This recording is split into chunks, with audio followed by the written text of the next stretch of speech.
Sahana Bhavatu Sahano Bhunaktu Saha Viryan Karavavahai Tejasvinavadhitamastu ma vidvishavahai.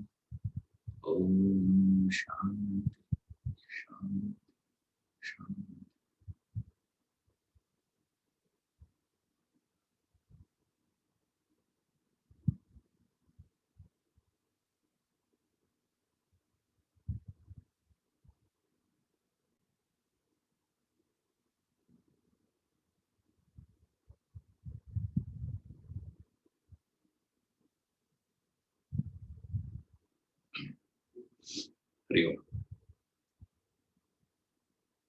There's a quick question we have.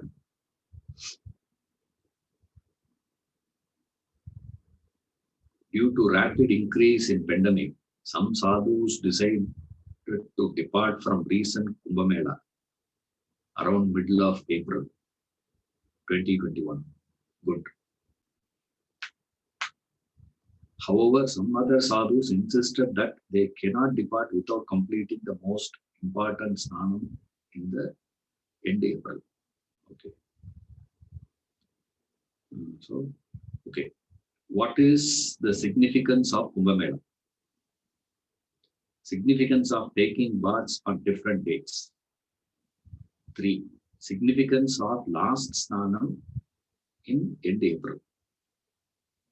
Organizing Kumbh Mela during huge pandemic endangering human lives appear to be contrary to scientific foundation of Hindu Dharma. Kindly share your views. Okay. I don't know. During, please remember,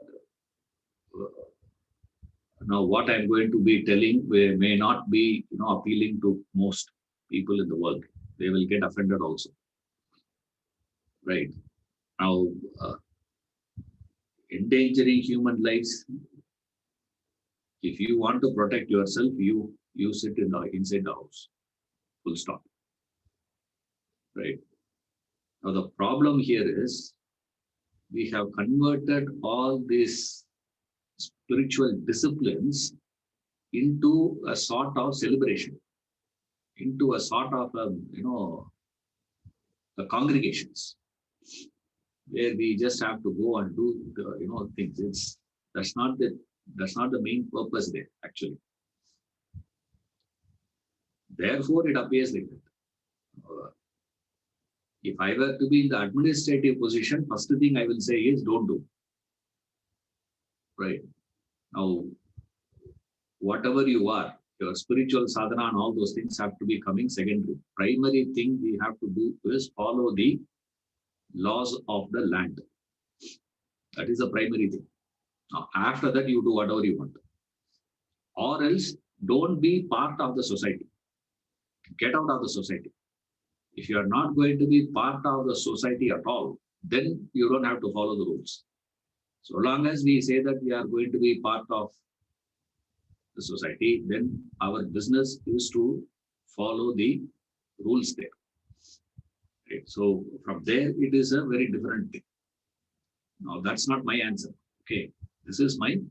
If someone were to come to me for advice, this would be my advice. I'll say first priority is that for you. Now, coming to this, what is the significance of Kumbh Mela, taking baths? There is nothing extraordinary, please.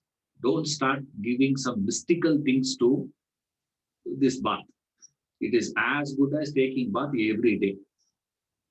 Right? Any day you take bath, what is the significance? Is the same significance you have taking bath on Kumbh Mela also. Only difference is what? More number of people will be there taking bath along with you. That's all that is. You just go and take a dip and come out. Now, taking a dip and coming out doesn't mean anything. Because we follow Bhajagovindu. I follow what Shankara says. Kurute Ganga Sagara Gamanam. Rataparipalanam Atavadhanam. You can go to the places where Ganges meet the ocean and take dip there. You can, maintain the, vows, or you can do dhanam. All that is of no use. Jnana vihina sarvamadena muktinna bhajati janmashatena. Even 100 lives, you do all these things, you will not get mukti. But today people have started giving shortcuts. Today we all want what? I just wanted to find one shortcut. You go to Kumbh Mela, and I'm sure some of you would have been there, right? Would have been to Kumbh Mela, taken a dip and come out. What has happened to you? Only thing is what? I have been to this place, I have been to that place, I have had that experience, I have had this experience, one more experience, for which you don't have to go to Kumbh Mela. You just wait for next release of Rajinikanth movie. Go and see the first day, first show. The same elevation you will get in this also. Doesn't make any difference. All this is the power that you experience there is collective consciousness. When a group of people stand with a similar ideas, not same ideas, similar idea.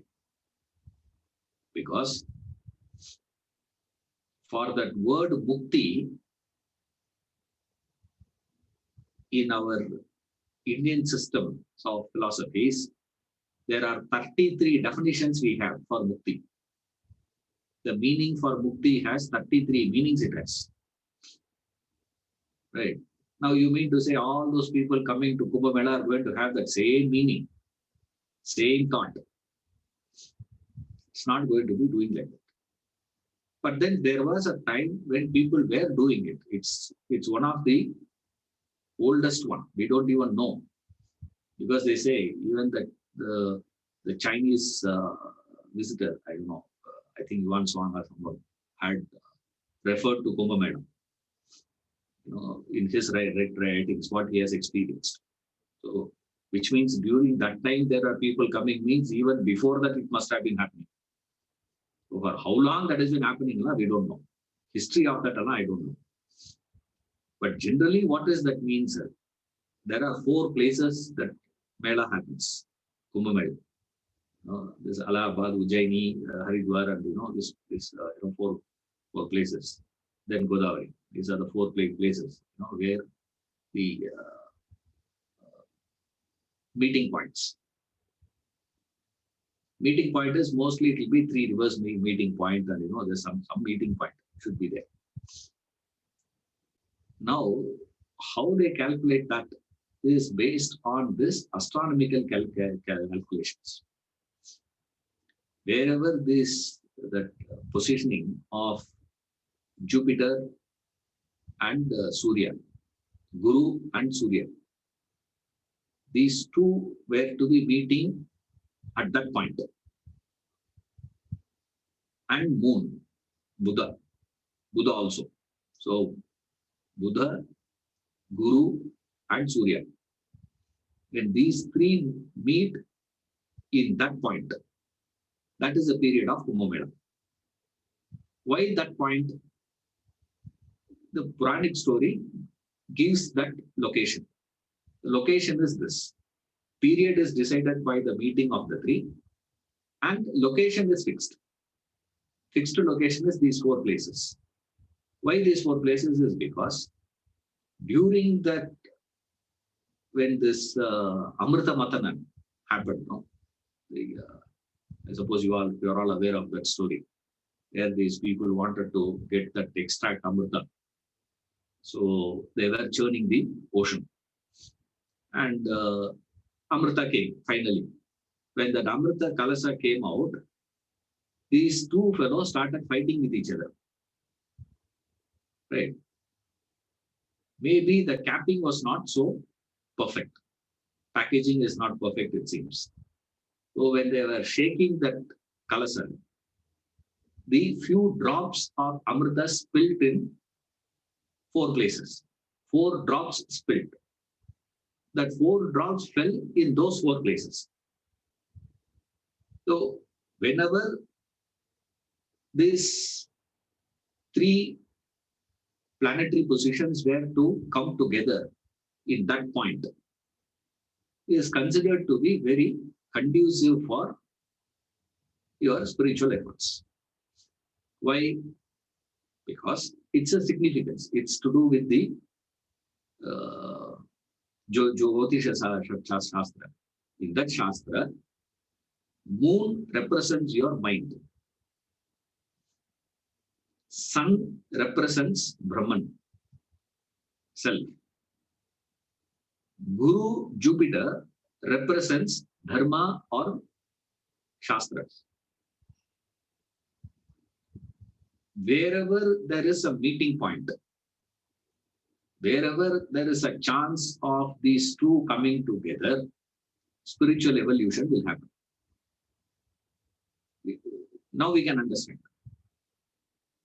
Now, without having this understanding, you go to that place and take a dip and come out. You may get some skin diseases or you may even get corona. But spiritual edification will not happen. So significance, all of significance, nothing else. It is just a place. And this happens once in 12 years. And Ardha happens once in 2 years. I mean, once in 6 years. Ardha means, half. Means not all 3 meet, only 2 of them meet. 2 of those planetary positions coming in that point. Then it comes in this point. And then depending upon the rotations and all those things, it would be happening within that span of 6 months. You will find in this place, 6 months in that place also. Within a span of 3 months also it has happened, 2 years back. Here also happened, there also happened. So people are running from one place to another place to take bath, thinking what? You go and take bath, that's going to happen. Then came a possibility wherein those who are interested to gain this knowledge cannot go in search of a master. It's not easy to go in search of a master. They should know where the master will be available. Not like these days. We will send you WhatsApp message. Yesterday evening I sent a message, today morning you are all here. Right? How technology, in those days there's no technology. If you want to learn something, you have to go in search. There's no guarantee also. You can't say that, okay, I go to Himalayas, I'll find a master.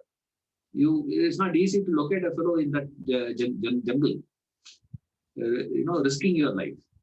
So what to do?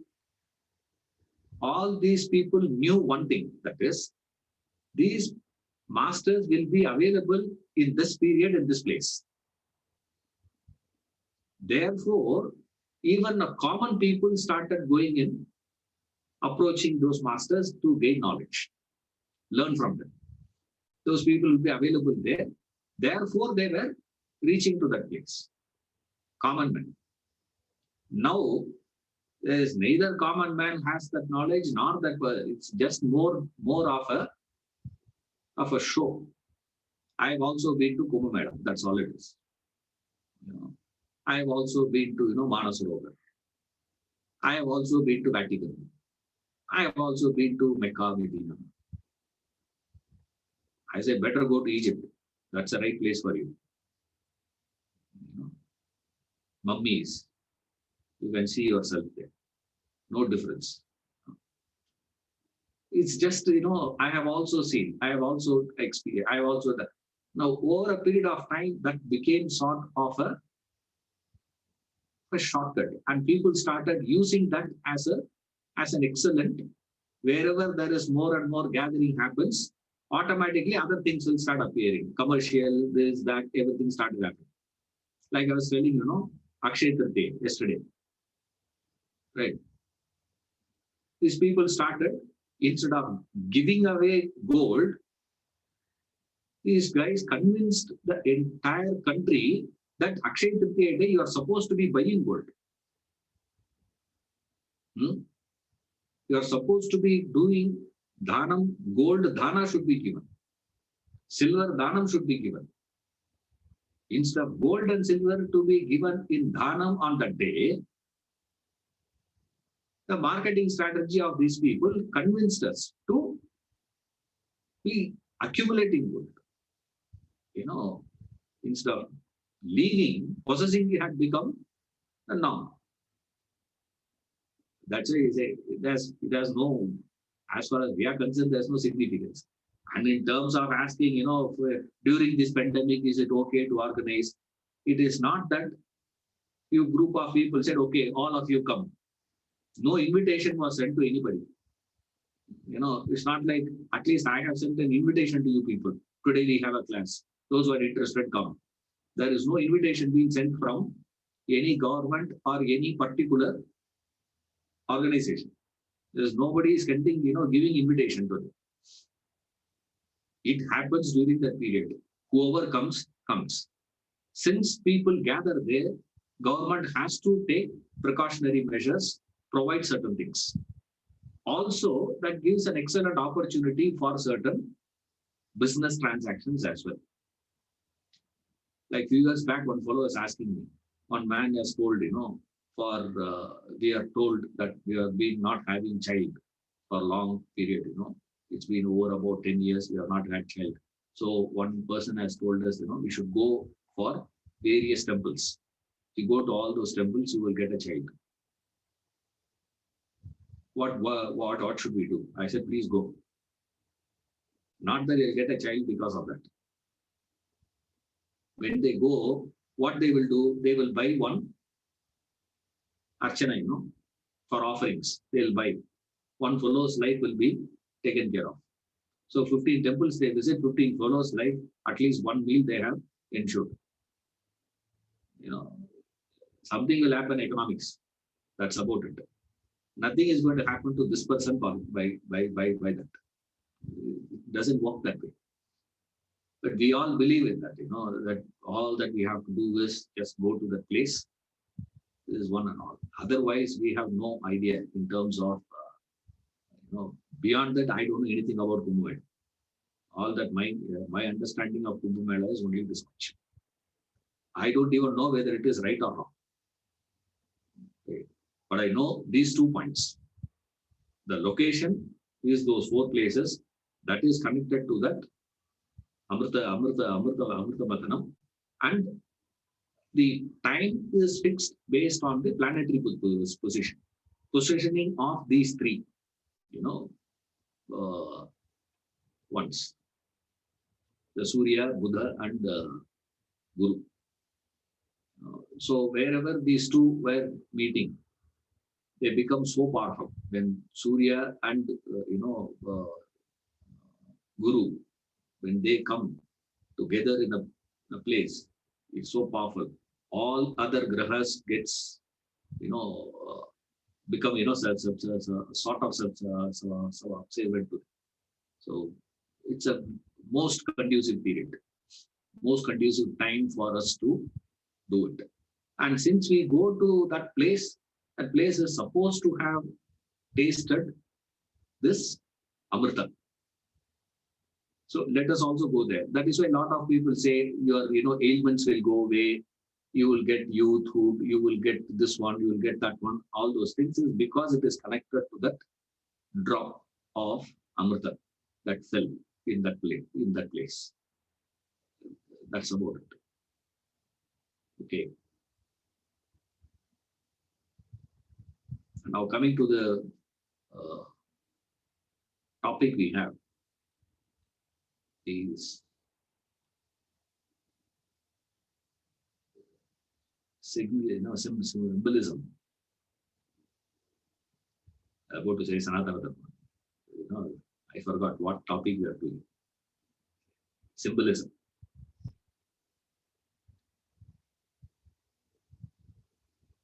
We saw Lord Muruga last class. And before that, we have seen Ganesha. Today, I thought we'll touch upon Lord Shiva. What is this? This is Lord Shiva. Now, this Lord Shiva, when you read, you need to study the three gods, Brahma, Vishnu, Shiva. From there we can understand all that, right? Now, of those three, now I am suppose you are all familiar with the idea of Trinity gods. The three gods are nothing but three manifestations of the world: creation, maintenance, destruction. So, Brahma is a creator, Vishnu is the maintainer, Shiva the destroyer. Right. Now, what is this three deity? These deities and all that, Shiva, you take for example, of these three gods, we have only Vishnu and Shiva worshipped in the tradition itself. We don't have a temple for Brahma. Right. Now, first we have to understand why we are not having Brahma and what is Brahma. Now, these three gods were nothing but expression of the three gunas. The three gunas together make up the world: Sattva, Rajas, Tamas. Sattva means purity, peace, harmony. Rajas means middle quality. It's a mixed quality. Sometimes good, sometimes bad. That is called Rajas. Tamas is sleep, ignorance, darkness. That is tamas. Inaction. Essentially, tamas means inaction. Rajas means activity. Sattva means purity. In one word, if you want to understand. Now, what is interesting is Sattva Guna Pradhana deity is Vishnu. Rajo Guna Pradhana deity is Brahma. Tamo Guna Pradhana deity is Shiva. So Sattva is Vishnu, Brahma is Rajas, Shiva is Tamas. And what is so interesting is the color attributed to Rajas is red color. A sort of, sometimes you will find it as red, or even, it's referred as yellowish red. That color itself is so beautiful. That itself will tell us what is that quality of Rajas is all about. See, for example, the example that they give to understand the color, they say is the color of the rising sun. See, sunrise is there, that rising sun, if you see, that color is called Rajas. Right. And so interesting for us to see is the color red. When you see hibiscus,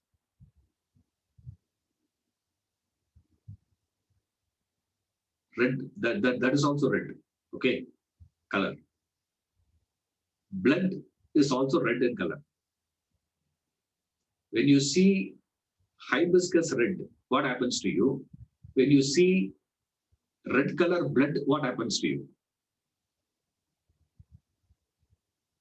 You see, one looks pleasant, one looks fine, what's nothing wrong in it, it is better, to have.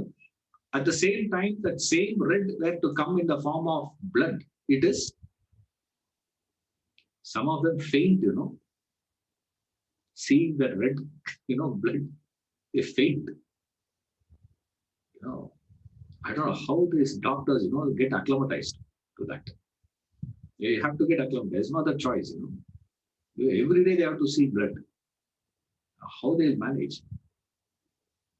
I wonder how these nurses, attenders, along they manage that.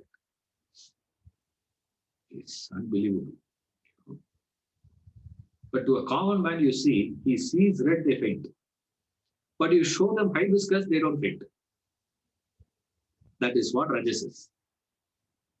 It is a mixed one. Rajas means what, sir? Mixed. Mixed means what? Confusing. Suddenly it will be like that, suddenly it will be like this. The color changing, the mood changing will happen. That's what creation is all about. So there is no surety with reference to Brahma. How Brahma will be, nobody knows. Therefore, they say what? No temple for that man. He is a culprit who has started all the problems. Who is the cause of all agitation? Rajas. Worshipping Brahma will amount to worshipping Rajas, amount to worshipping agitation. Therefore, they said, delete it. Correct. Then other two gods are very, very popular in this country. And is so popular that the devotees of these two gods always fight. It's a tremendous fight between these two. Shiva and Vishnu. Who is superior? Is Shiva great or Vishnu great? And the tragedy is, from the Vedas to the Puranas, we have stories where these two fellows fought. One stage, Shiva wins over Vishnu. In another story, Vishnu wins over Shiva. Right. Now we get really lost. Hey, who is the most powerful fellow? And immediately they say what? Look here. See, who is Vishnu? Vishnu is the one who is a maintainer. And he is a sattvic god. Whereas Shiva is who? Terrible fellow. A destroyer. And he is a tamasic fellow. He is a tamoguna for him. Attributed to him is tamoguna. Now, between the two, who is better? How do you understand? That's where the ingenious beauty of these people come out. Now, the description, like Brahma, is described as what? His color itself is reddish. Brahma's color is red. And he is seated on the lotus. The lotus is also red color. Right. Then you have Vishnu. Vishnu is what? Sattva-guna. Sattva-guna associated with what? White color. Okay. Sattva is white. But what is the color of Vishnu? Black. That Adisesha on which he is sleeping is what color? Black. Right. You come this side. And what is the fellow who is a maintainer should be running around all the time. But what is this Vishnu doing all the time? Like sometimes back, Purni was asking me, how long, Vishnu will be lying at the same hand? Will it not pain? Yeah. He'll never change position with it. Eternally, he is lying in the same position. His hand not pain. Sleeping is a quality of what? Tamas. And what is Vishnu doing? Sleeping. All the time. Right? You come this side, Shiva. Shiva is supposed to be, they should have given the other way around, actually speaking. Shiva should have been given because Brahma is presented as what? Rajoguna. Why? Because his activity is also Rajas, and the form of this is also Rajas, color. Color attributed to him, action attributed to him. Where he is, the lotus, everything is red, Rajas. Whereas you go to Vishnu, it is the other way around. Shiva, you go also other way around. What is this man doing? Either he will come as Nataraja and will be dancing. I don't know whether you have understood this. We'll see that later on. But before getting into the significance of that Nataraja and all that, you see that Nataraja position, statue, right? In that statue, it is clicking a picture, right? It's the fastest camera held by Patanjali, who captured the frenzied dance of your, because how much ever you dance, you got to go in circles and dance. In what speed when you move, the matted locks will spread its wings like. Imagine what speed he must be moving. You're all with me? You have seen that Nataraja picture, no? Next time you see the picture and see how his hair is. Imagine, you got to ask, some dancing people, dancers, let them not tie their hair. Let loose the hair and you have to move. In what speed when you move, your matted locks will come to this height, above shoulders height, and it spread itself. That picture was captured by Patanjali. That means what this fellow was be doing, dancing. But what is he? Tamasic fellow. Of all the activities, the frenzied activity is dance. Because the entire body has to participate. See, you can be a good, musician. We had, Madurai Mani here, a stalwart musician. He became blind, but he was singing. People used to carry him, bring him to the stage and make him sit. And they'll say, sir, you can start now. He doesn't know who is audience, who is sitting, nothing. A painter can become deaf, doesn't make any difference. He doesn't have to have other limbs, he just have to need a hands. I've seen some of, a fellow without hands, with the legs, he was painting. I saw on YouTube, he's back on the floor. I said, my God, with the hand, I'm not able to write properly. Forget about painting now. Writing is not coming straight for us. Start from here, it goes there. When it goes or it goes down. Can't get one straight line, writing. This guy with the legs, he's holding the painting, brush by his toes. By toe, he's holding that brush and painting. I just couldn't believe it. My amazing fellows. For dancing, you need the entire body to participate. What is Shiva doing? Not dancing. And what is his color? Pure white. What is he applying all over?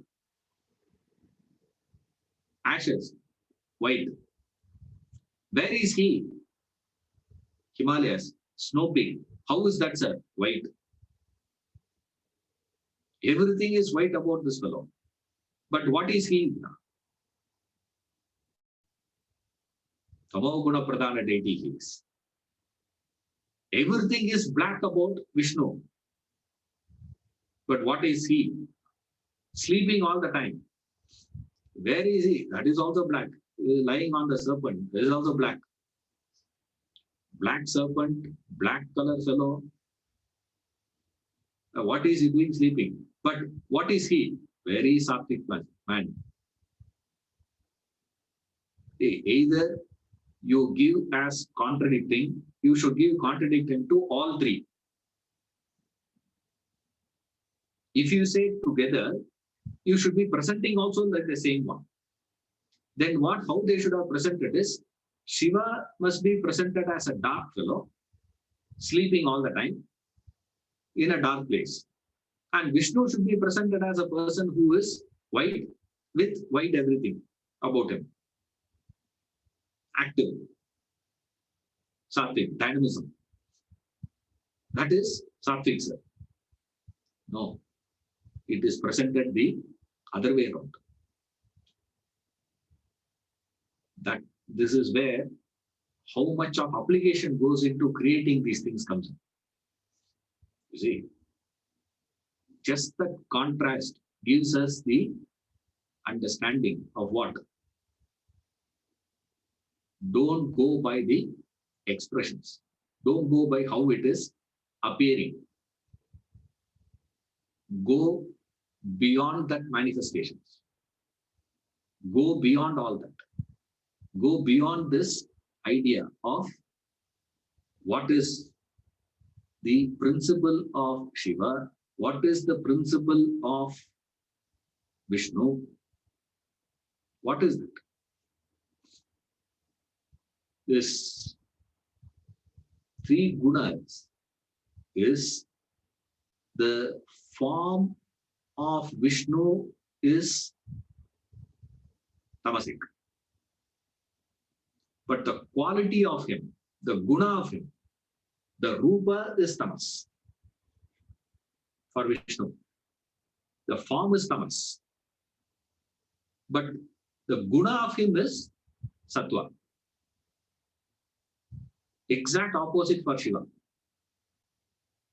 The form is sattva. What he is doing, the karma given to him is tamasic karma. So don't go by the form. Now you are going to take which one? His actions you are going to take or his form you are going to take?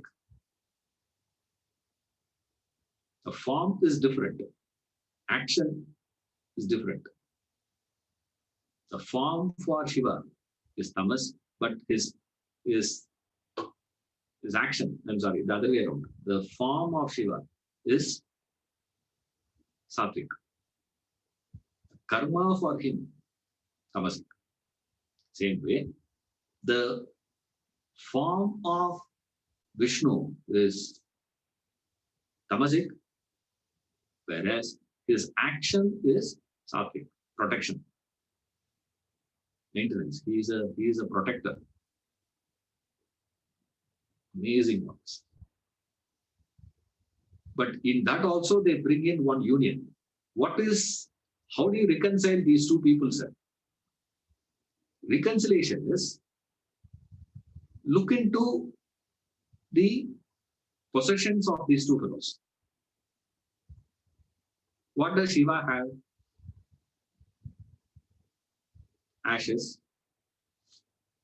And then he is having this, he is holding one skull, and his ornaments are nothing but this bones and skulls. And then where is he living? Smashana. Right. All useless. Right.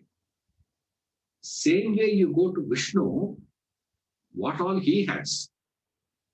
He has a silk, high quality silk, pitambara, and then he has the krida, and he has this one, he has that one. He's superb, he's very rich. There are two extremes. The possessions of Vishnu is invaluable.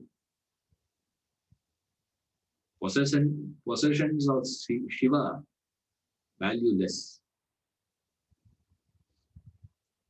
If that is invaluable, this is valueless. Either case, you don't understand. You're wrong with me. Why they are attributed like that is, either case, they both doesn't belong to transactional things. Both are beyond. That's why the color is also given to these two people, ulta.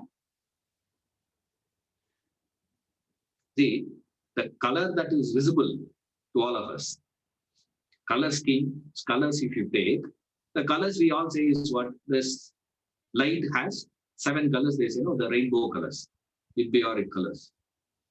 They say, no, right? In that range of colors, if you take, there is neither black nor white in that. You know that? Isn't it?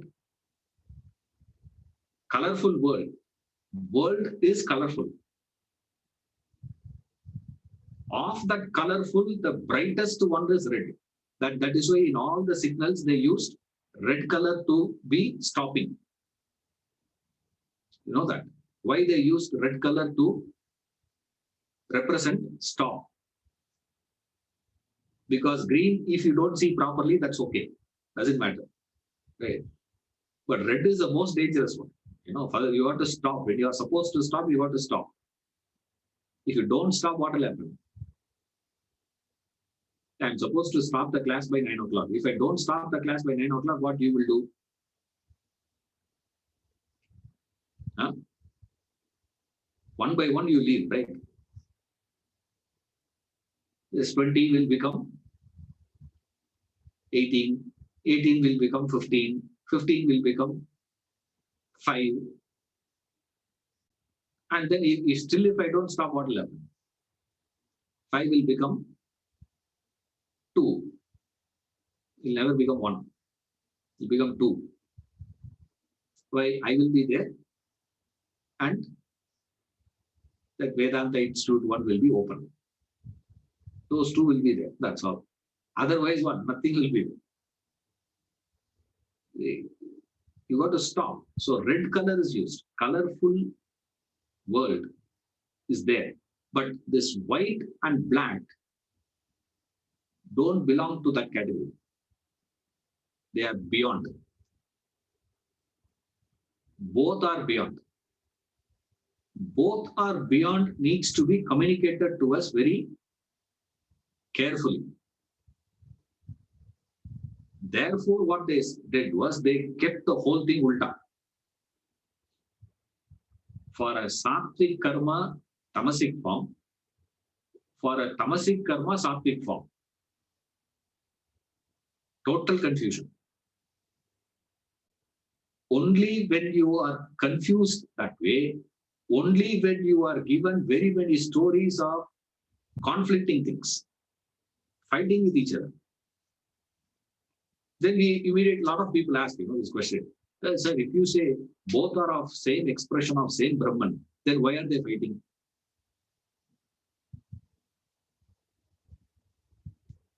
I said, I don't know why they are fighting, but I can tell you the fight is possible. They may be same source, but fight is possible. What is the proof? Ramayana, you all know. Right. In Ramayana, Rama went to Janaka's palace and he broke that bow known as Shiva Dhanusu. Right. That Shiva Dhanusu was nothing but there was a time where these devas wanted to know who is superior, Shiva or Vishnu. These two. And when these two were fighting, they called these two people and they said, you two fight and find out. We want you to fight. So these two started fighting. When they fought, they used a bow. Shiva used one bow and Vishnu used one bow. That's called Shiva Dhanusu and Vishnu Dhanusu. The later period of Shiva only for all of us is known to be carrying the Trishula and all that. You know that? Shiva of Purana, Puranic Shiva, the Shiva that we all know today, where is the one who is carrying the Trishul. But Vedic Shiva was not carrying Trishul. Vedic Shiva was carrying bow and arrow. He carries bow and arrow actually. That's what the Rudram says, the chanting. Please don't shoot your arrows on me. Have mercy, says. Have mercy, man. Please don't shoot your. Why? Because he carries bow and arrow. That's Shiva. Our Shiva carries trident because he has upgraded his, weapon. Keep on changing, no? Like he also changed this weapon. He said this is much better than that. Yeah. That Shiva Dhanusu was handed over to Janaka, his ancestors. That bow, it was just there in this. Nobody was using it. It was handed over to him. That's all. He was keeping it, preserving it, and keeping. That is a bow Rama broke. And after the marriage, when they are coming back to Ayodhya, they were stopped by Parasurama. Right? And Parasurama challenges Rama to wield the bow that he was carrying. The bow that he was carrying was called Vishnu Dhanusu. Right? Who is Rama?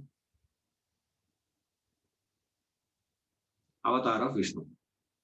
Who is Parasurama? Avatar of Vishnu. If avatar of same Vishnu can fight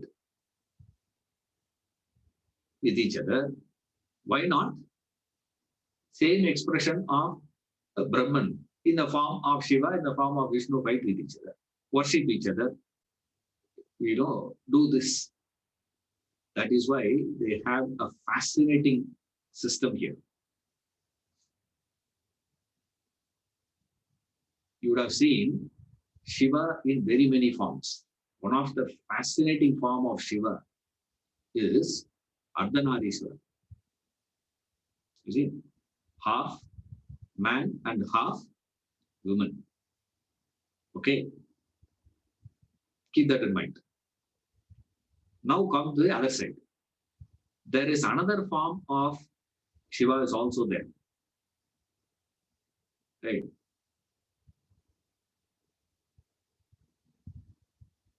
Shankara Narayana form. Where half Shiva, half Vishnu. Shankara Narayana form. One side is Shiva, one side is Vishnu. Shankara and Narayana together. Shankara Narayana. Okay. Now, if you get a picture, see the picture. Keep those two pictures together and see. You will find the right side is Shiva, left side Parvati. In Ardhanarishwara. Shiva Parvati together. Same way, the Shankara Narayana picture you see, right side Shiva, left side Vishnu.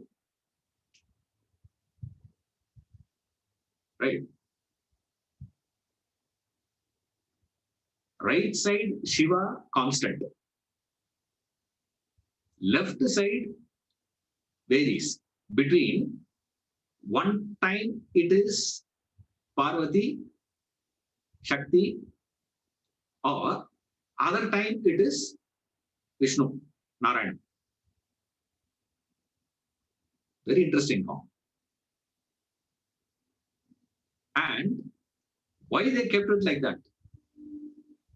It's how much of integration, how much of togetherness they must have conceived it. That's all I'm saying. It's so beautiful it is.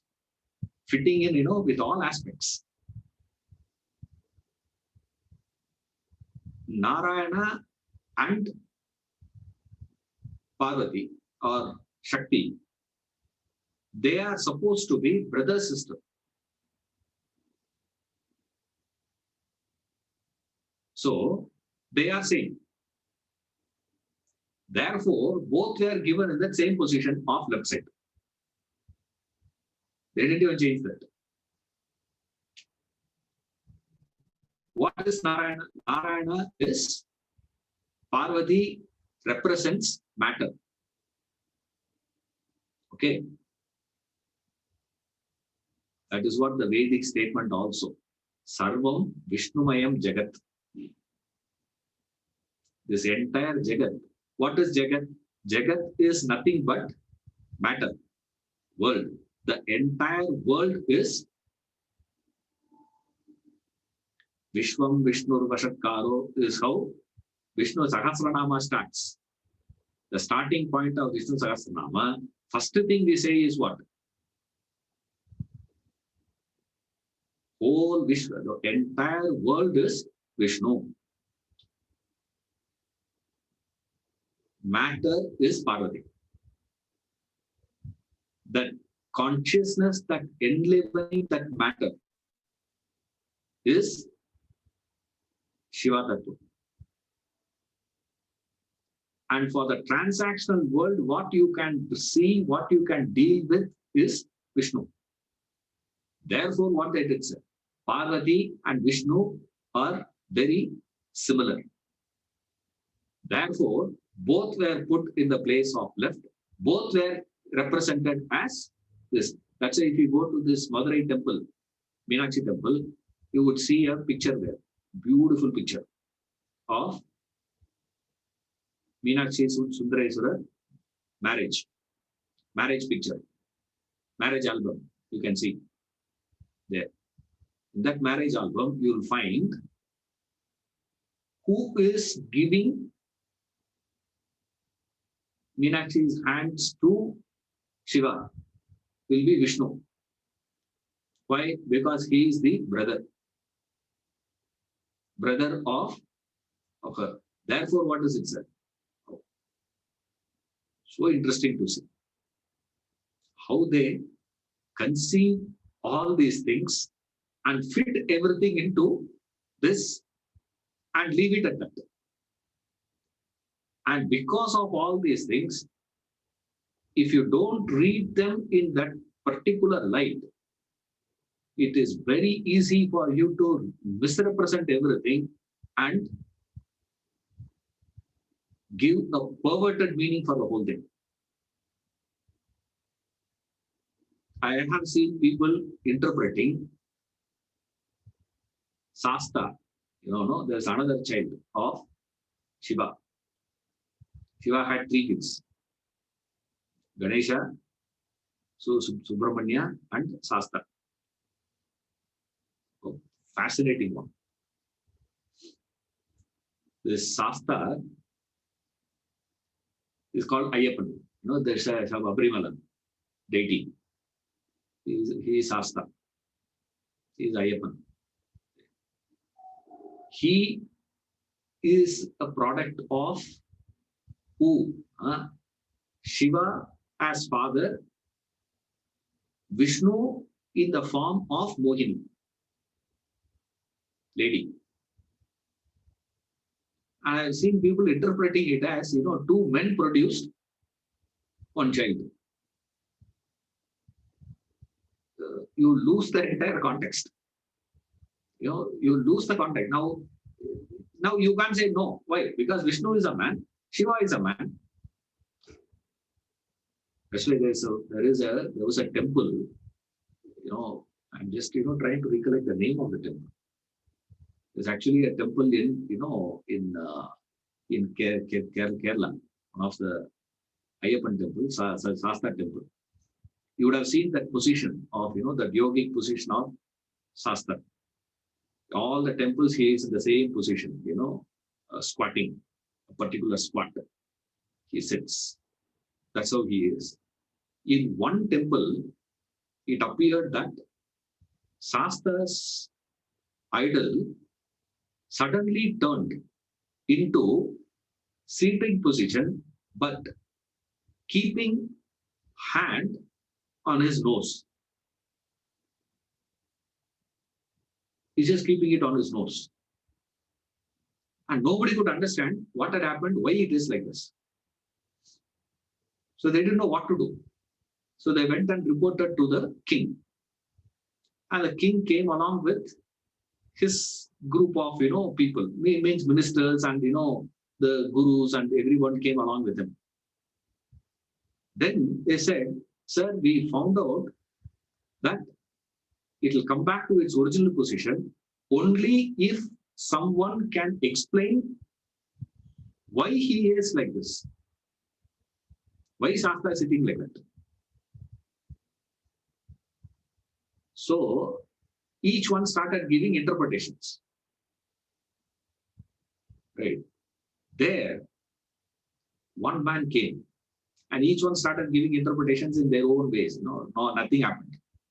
But this man came and he came up with a fantastic explanation as to why Shastra is sitting like this. It seems Shastra is totally confused because Shastra goes to Kailash.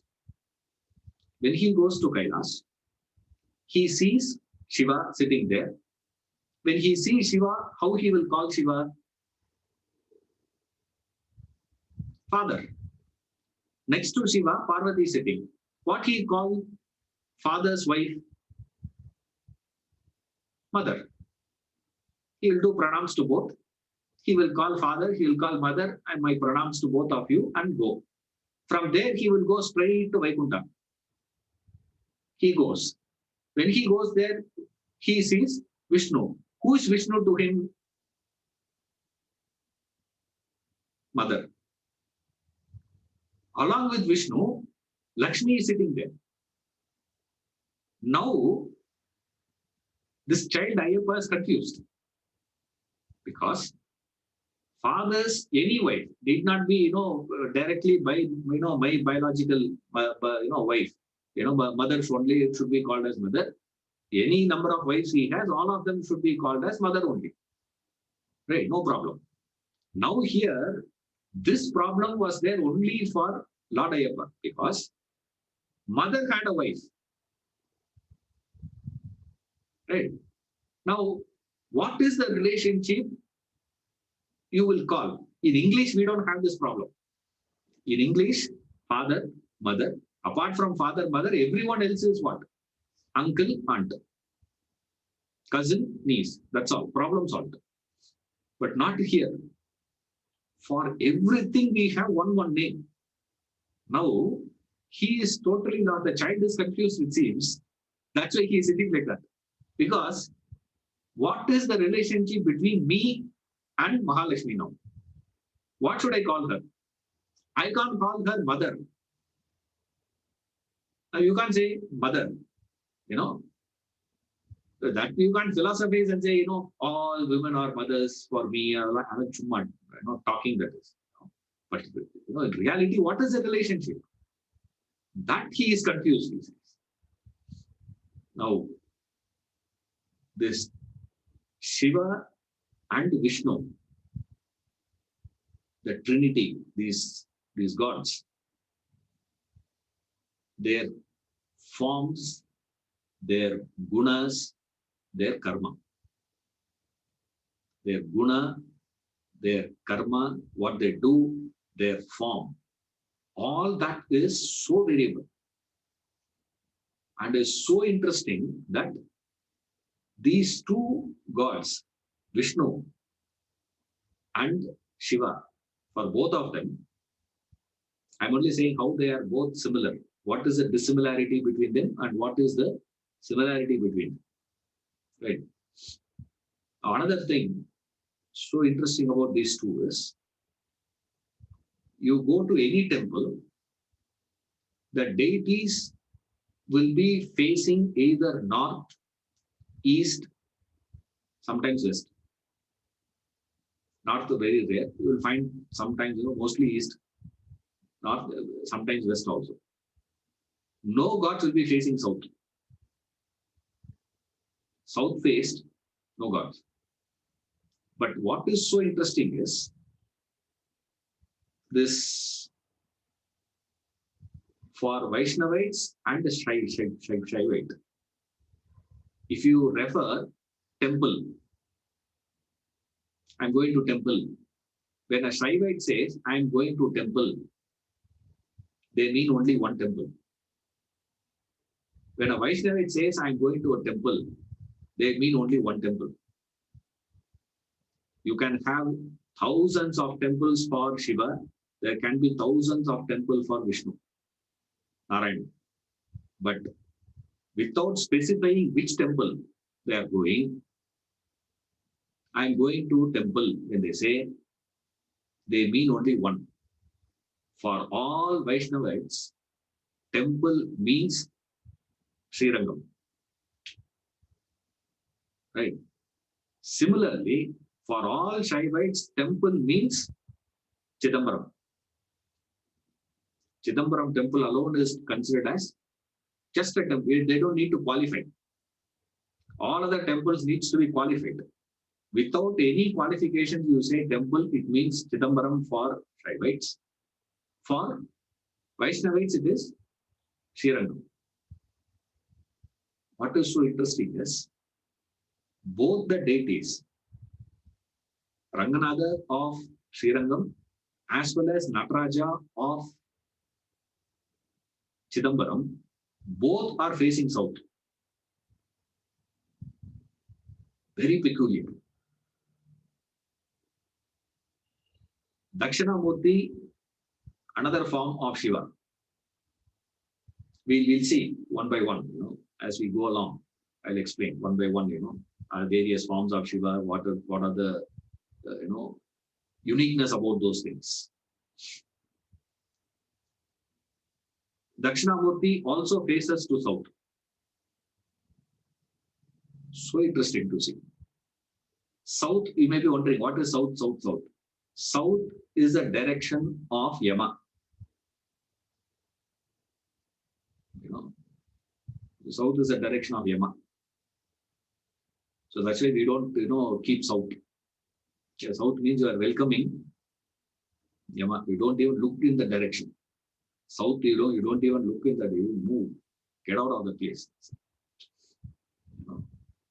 South, these two people looking in the direction shows as though they are keeping a check on Yama.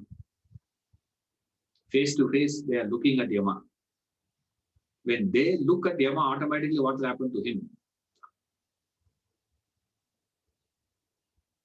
Shiva killed Yama. You know that, no? Kala. He finished him off. And what is the name of Shiva? Is also Kala. Kala Bhairava is also a name of Shiva. And Kala means time. Kala also means darkness, ignorance, unknown. It has both the meaning. No, this Kala. Kala also means Lord of Death. Yama.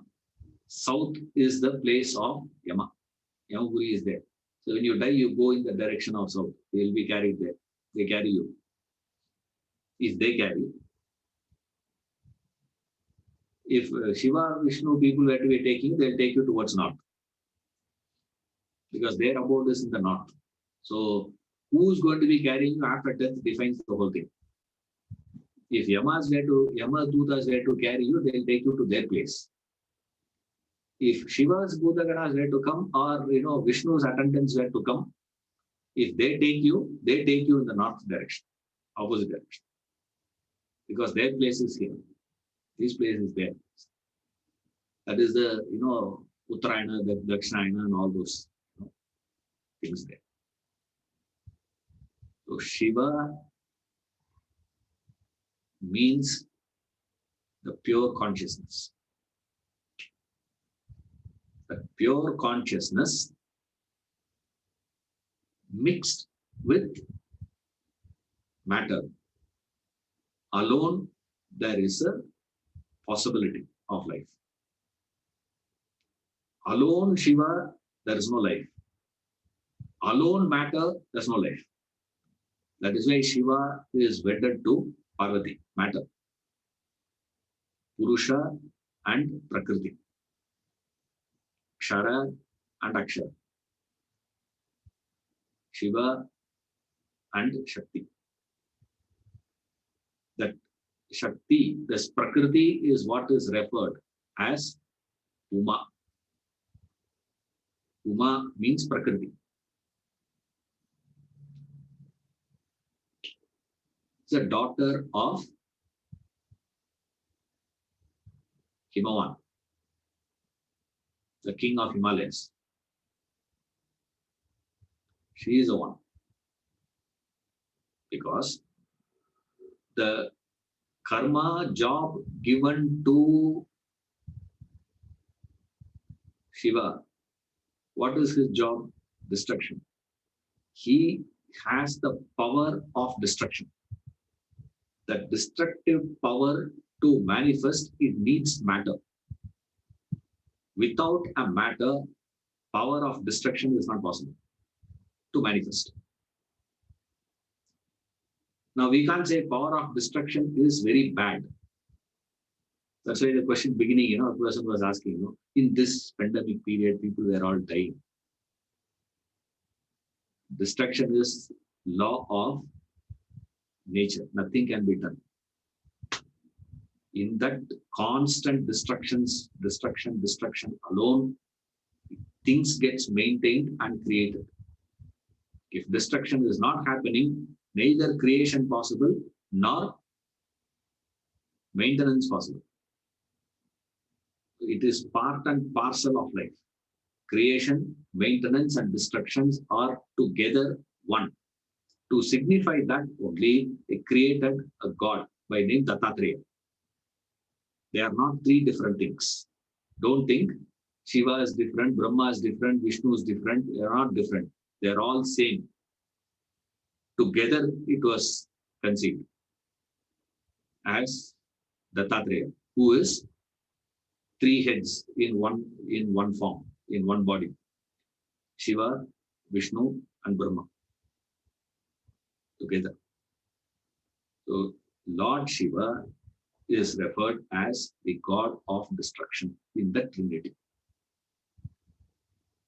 Okay. We'll see more about Shiva in the next class. Thank you.